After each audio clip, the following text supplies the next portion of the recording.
Aujourd'hui, nous allons plonger profondément dans une compétence essentielle dont chaque trader a besoin.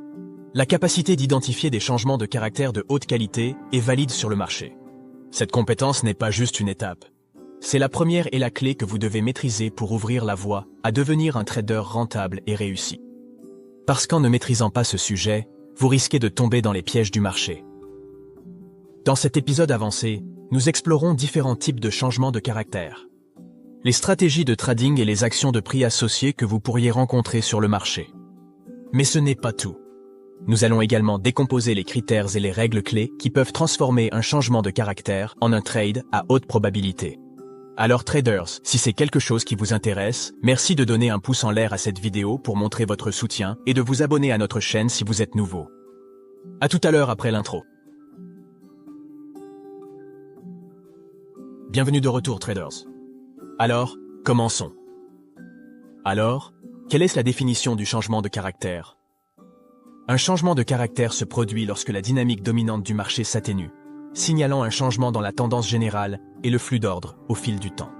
Ce modèle sert de première indication qu'un changement dans la structure du marché est imminent, suggérant un potentiel changement de contrôle des acheteurs vers les vendeurs, ou vice-versa. Maintenant, voyons comment nous pouvons identifier un changement de caractère valide sur le marché. Dans le scénario baissier, le changement de caractère se produit lorsque le prix casse et clôture en dessous du dernier plus bas majeur et de la dernière zone de demande.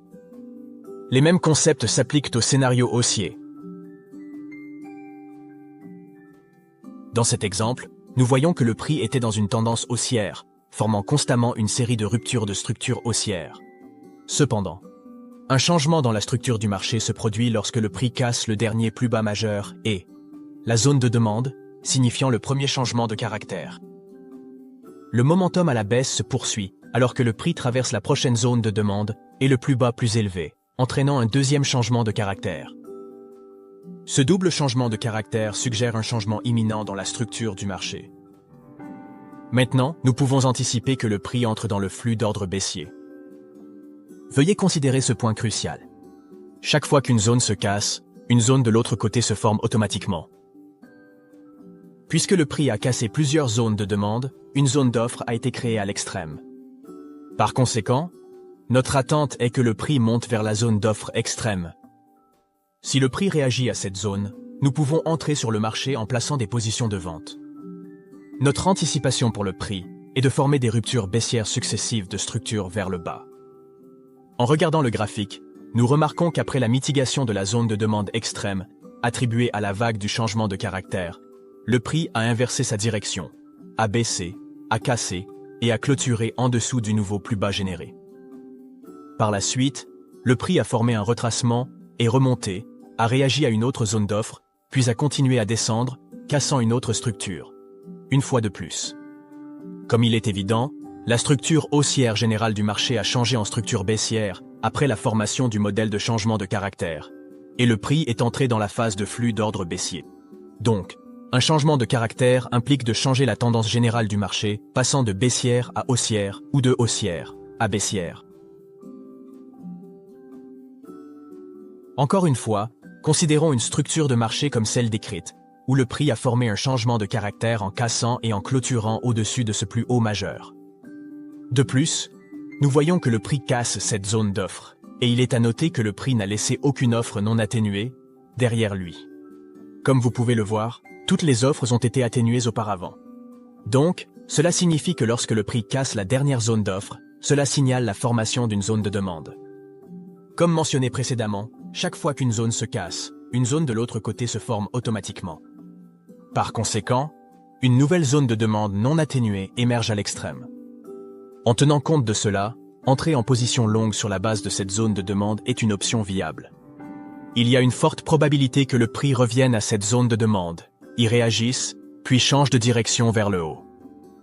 Cette attente est soutenue par la formation antérieure d'un changement de caractère haussier, indiquant un prochain changement dans la structure du marché vers une tendance haussière. Donc, dans cette situation, le prix a une grande opportunité de retracer vers le bas, de toucher notre nouvelle zone de demande générée, d'activer notre ordre d'achat en attente, puis de pousser vers le haut. Maintenant, Passons aux critères essentiels et aux règles que nous devons prendre en compte pour identifier des modèles de changement de caractère valides et de haute qualité sur le marché, et comprendre comment nous pouvons les utiliser à notre avantage. Mais avant de continuer, si vous vous demandez comment nous restons informés des actualités financières et de l'analyse fondamentale, eh bien, nous comptons sur Fastbull, l'un des meilleurs sites de trading avec divers outils de trading utiles. Ce site propose l'un des calendriers économiques les plus précis et détaillés, un outil que nous utilisons chaque jour avant de commencer notre analyse technique. Le streaming économique en direct 24/7 nous permet également de rester informés des dernières nouvelles du monde du trading et de l'analyse fondamentale. Donc, si vous voulez profiter de plusieurs outils de trading qui peuvent améliorer considérablement votre trading, assurez-vous de vérifier le lien dans la description. Le premier critère qui doit être rempli pour identifier un changement de caractère valide est la mitigation sur un cadre temporel supérieur. Un changement de caractère n'est valide que sous une condition. Le prix doit se renverser et provenir d'une zone d'offre ou de demande sur un cadre temporel supérieur, avant de casser la récente structure majeure et d'initier le changement de caractère. Si le prix crée un changement de caractère sans interagir avec une zone d'offre ou de demande, même avec un modèle de chandelier valide, cela ne peut pas être considéré comme un changement de caractère valide. C'est un point crucial qui nécessite une attention particulière, car il nous aide à identifier des points d'intérêt à haute probabilité et des modèles de retournement valides. Cela nous empêche de tomber dans des pièges causés par de faux retournements, des changements dans le caractère du marché et de traders dans la mauvaise direction. Par exemple, considérons une structure de marché baissière où les vendeurs sont aux commandes. Le prix a formé une série de ruptures de structure baissière et de zones d'offres associées à ces ruptures de structure. Maintenant, dans le scénario suivant, nous voyons que le prix a augmenté. Après avoir indiqué un léger rejet de la dernière zone d'offre, le prix a cassé et s'est clôturé au-dessus. Ici, nous faisons face à un scénario courant qui se produit fréquemment sur le marché. De nombreux traders novices qui n'ont pas correctement identifié la structure du marché considèrent souvent ce mouvement à la hausse comme un changement de caractère, un signal de retournement dans la direction du marché. Ils croient que la phase baissière est terminée et que c'est le moment idéal pour entrer en position longue avec la nouvelle zone de demande formée. Ils placent généralement leur stop-loss juste en dessous de cette nouvelle zone de demande. Cependant, contrairement à leurs attentes, le prix a effectué un bref mouvement à la hausse, a atténué l'offre supérieure, puis a poursuivi son mouvement baissier. Cela a entraîné l'activation du stop-loss des traders qui avaient pris des positions longues. Ils ne réalisent souvent pas pourquoi leur stop-loss a été déclenché par le prix, et malheureusement, ils répètent ces actions encore et encore. Ce qu'ils ont manqué ici, c'est un point crucial. Le prix ne s'est pas retourné à partir d'une zone de demande non atténuée. Il n'aurait pas dû entrer en position longue tant que le prix n'avait pas atteint une zone de demande majeure non atténuée. Leur changement de caractère identifié était invalide, et le prix n'a augmenté que pour atténuer la zone d'offre supérieure. Il a utilisé la dernière zone d'offre comme une zone d'incitation pour balayer plus de liquidités et gagner plus de momentum pour alimenter son mouvement à la baisse. Ce scénario met en évidence que sans une bonne compréhension de la structure du marché, vous êtes susceptible de subir des pertes. Les traders inexpérimentés auraient pu éviter cela s'ils avaient eu une meilleure compréhension du sentiment du marché. Ils auraient remarqué que leur changement de caractère identifié n'était pas valide, parce que le prix n'avait pas encore atteint la zone de demande du cadre temporel supérieur. Maintenant, passons au prochain critère de confluence pour identifier les changements de caractère avec de fortes probabilités. Balayage de liquidité pour obtenir une confirmation supplémentaire. Pour identifier des modèles de changement de caractère de haute qualité indiquant un prochain changement de structure du marché, nous devrions attendre que le prix établisse des zones de liquidité statiques près de notre zone d'intérêt identifiée sur des périodes de temps supérieures. Nous avons entièrement discuté des zones de liquidité statiques et de leurs différents types et modèles sur le marché en détail dans nos épisodes précédents. Je recommande vivement de regarder ces épisodes attentivement si vous voulez bien comprendre les zones de liquidité statique et saisir leur impact profond. Concernant la direction des prix sur le marché, faisons rapidement un aperçu de cela ici. Comme vous le savez, les gars, la liquidité statique fait référence aux zones spécifiques sur le marché où un grand pool d'argent est en attente, comme les stop-loss, les ordres d'achat et de vente, et peut également être trouvé dans diverses zones sur le graphique des prix. Mais les types de liquidités statiques les plus importants et pratiques que l'on voit fréquemment sur le marché sont les creux égaux, les sommets égaux et les lignes de tendance dynamique. Chacun d'eux tombe dans des catégories distinctes, comme les modèles de double creux ou de double sommet, et de triple creux ou de triple sommet. Ligne de tendance dynamique baissière ou haussière. Imaginez que nous avons une structure comme celle-ci sur un graphique de plus haut niveau, comme un graphique de 15 minutes. Le prix est dans une tendance baissière, ayant formé une série de creux vers le bas. Après avoir touché la zone de offre précédente, le prix s'est retourné et a créé une zone de offre non atténuée en attente d'atténuation. Maintenant, le prix pousse vers le haut.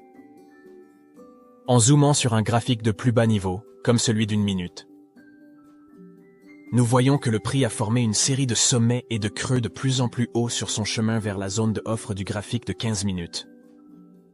Juste avant de toucher la zone de offre et juste en dessous, le prix a créé des sommets égaux, formant un double sommet qui accumule une grande liquidité près de notre zone de offre identifiée sur le graphique de plus haut niveau. Nous voyons que le prix balaie la liquidité accumulée au-dessus des doubles sommets, touche la zone de offre du graphique de plus haut niveau, inverse sa direction, après avoir atténué la zone de offre de 15 minutes, pousse vers le bas et crée un changement de caractère, en cassant et en clôturant en dessous du dernier creux majeur. En fin de compte, en franchissant cette zone de demande formée par la rupture de la structure. Comme mentionné plus tôt, chaque fois qu'une zone se casse, une zone de l'autre côté se forme automatiquement. Depuis que le prix a franchi la dernière zone de demande haussière, il a formé une zone de offre juste ici, associée à la vague baissière du changement de caractère. Donc ici, nous avons les facteurs de confluence que nous cherchions à identifier. Un motif de changement de caractère de haute qualité qui offre une forte probabilité sur le marché. Après avoir atténué la zone de offre du graphique de plus haut niveau et effectué un balayage de liquidité dans le graphique actuel, une formation de changement de caractère se produit.